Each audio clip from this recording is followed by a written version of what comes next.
Virus या कोविड-19 से आज पूरा देश लड़ रहा है, पर याद रहे हमें बीमारी से लड़ना है, बीमार से नहीं। उनसे भेदभाव ना करें, उनकी देखभाल करें।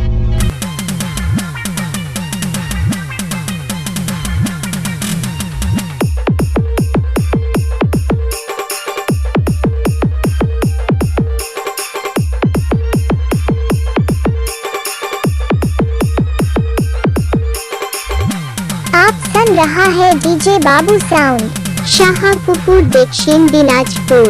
Mobile number 7589929540।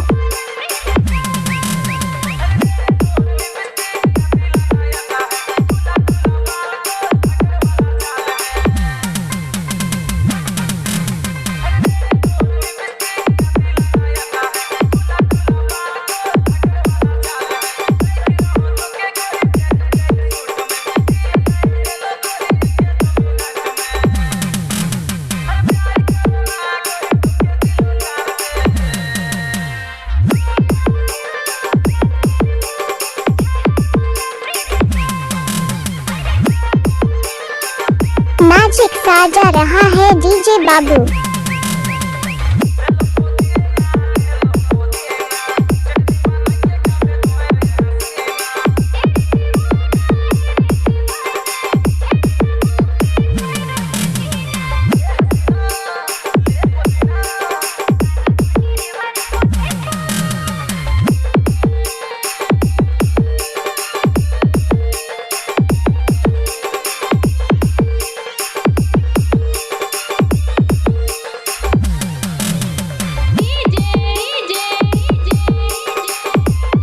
आप सुन रहा है डीजे बाबू साउंड।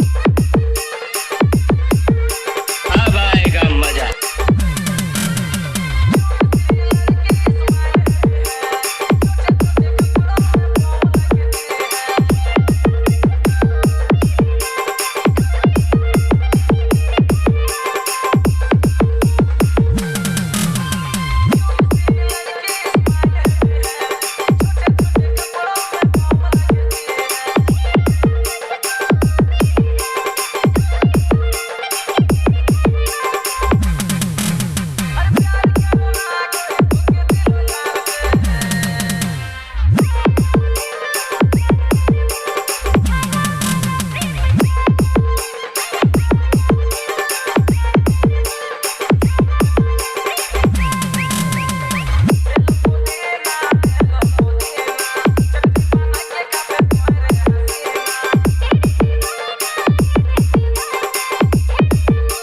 नया गाना लेकर आ रहा है डीजे बाबू सॉन्ग।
चैनल को सब्सक्राइब कर देना है, घंटी को दबा देना।